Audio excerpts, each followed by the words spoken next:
Well, so I think the midterm elections are a very, very critical thing because it'll determine Biden's ability to engage with the world instead of just worrying about domestic politics. Right now, it looks like they'll lose a majority in the House, which would change his ability to get things done. Well, the election in China, I don't think that's in doubt. So that's not one of the great uncertainties in the world.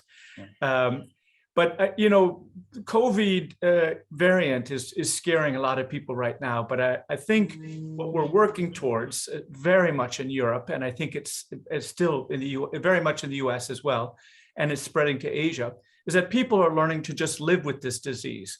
That this disease will never be eliminated. It will continue to circulate, but people will just continue to live with it. So I think we'll see a continuous normalization. Never really going back to normal, but lots of masks for lots of boosters for a long time, but the economy moving back to normality. So that's one thing I would like to look for. Although, of course, I'm not the epidemiologist expert. I'm sure you have experts who will say it's possible that things could turn much worse. So I'm looking for sort of a general improvement in the economic climate and a general restoring to normality, in particular with the difficulties with the supply chains, the global supply chains, the delays and things. I think that will work out. It's pretty clear now that was all or largely driven by unanticipated surge in demand for goods and a change in the distribution channels from retail stores to online stores that messed up a lot of things all at the same time. And I hope that will go towards a normalization. On the one hand, there's no doubt that inflation, especially in the United States and one or two countries in Europe, have come up quite high. And there's a discussion as to whether that's a transitory thing caused by oil prices, supply chain problems, price of used cars, things like that, or whether it's actually feeding into rising wages, which would then lead to a broader base of inflation that they really have to worry about. And I think that idea that it's very transient has disappeared, but also the evidence that we've really started a wage and price spiral doesn't seem to be there. So I think we're somewhere in between transient, don't worry about it, we just carry on, and it's really a big problem. We're somewhere in between those two. But what's really different is of course these transitory issues in COVID and the extraordinary support but central banks and federal and central governments were providing for COVID-struck workers and businesses. That's fading because that was more or less a one-time response, and there's just no way that even European countries can afford to increase their debt level by the same amount going forward. So there will have to be some normalization of that. So that's why I view 2022 as a sort of slow normalization away from the emergency behavior, but not necessarily towards much higher interest rates, because last time that happened, it turned out to be premature. And there's been since the right after the global financial crisis in 2008, 2009, there's been a lot of discussion that long-term interest rates really should be lower or are lower because of market forces, not just because of policy forces. And so raising them artificially could, in the end, extinguish the recoveries when that's not wanted. So that's where I would say. But one thing I think is really important is there's a theme in the media that inflation is important everywhere. And if you look at just the OECD countries, you'll see it's actually very much a US thing. The US and the UK have pretty serious numbers in inflation, numbers we haven't seen for decades, since I was in university. But in Europe, the average numbers are not that high, and it certainly doesn't look like a massive overshoot for 2%. Japan is not. So yeah. I think the discussion on inflation needs to be nuanced and moved away from the focus on the US and the UK. So I think the global supply chain problems are mainly on the demand side. So there was a sudden shift from spending on services to goods, and then people increasingly started ordering those goods online. Now that had important implications for the movement of goods from basically Asia to Europe and the United States in two ways. One, there was the whole shipping thing and the port capacity to bring them in. The second is because it was an unbalanced demand, that it was the US and EU demand that surged for Asian goods, not Asian demand for Western goods. And as a consequence, the containers got all stuck in the West, and there was not enough place to put them, and that snarled the whole thing up.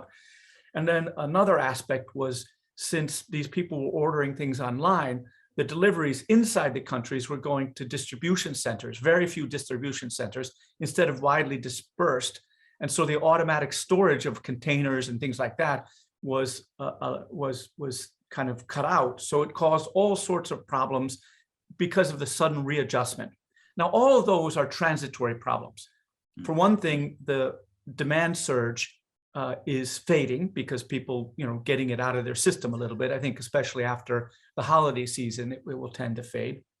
The other is logistic companies have very rapidly started to expand capacity where they need to. So I think that will clear relatively smoothly. So I think I view this as something that's fading out. And I would point out that the total volume of world trade is higher than it was before the pandemic and is still rising. So it's not that the supply is plummeted and we now have nothing. What it is the demand for those goods has risen even faster than the trade. So it's really kind of pointing towards the demand factors. And those demand factors are inevitably transitory, because even if the demand permanently shifts, business will work that out. And they'll find the parking lots and the distribution networks. They'll invest in what they need to get it going. So I find those fading. Now, what could mess it up? Could go on.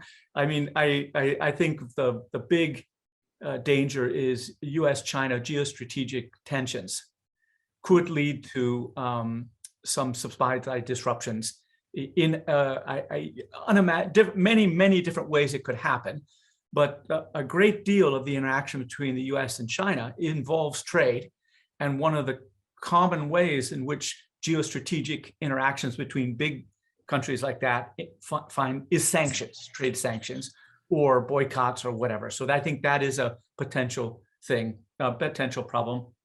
And then coming back into the COVID discussion, the worst case scenarios for this new variant are very, very bad. If it becomes very deadly and very transmissible, countries all around the world will go back to extreme lockdowns to prevent death, especially in Asia, where that's been the zero COVID policy is still being followed by many countries, and that could disrupt the supply chains.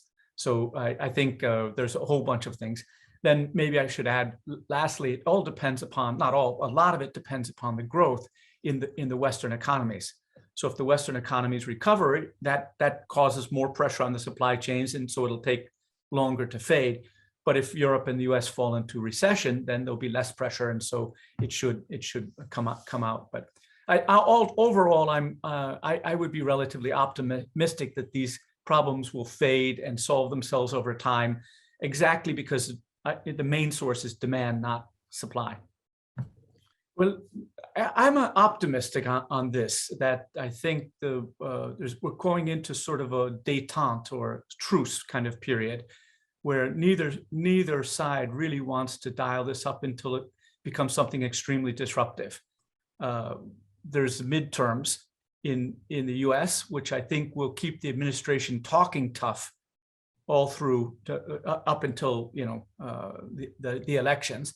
And I think the same thing in China. China never can look submissive at all, ever, but especially not in the run up to the renewal of the election.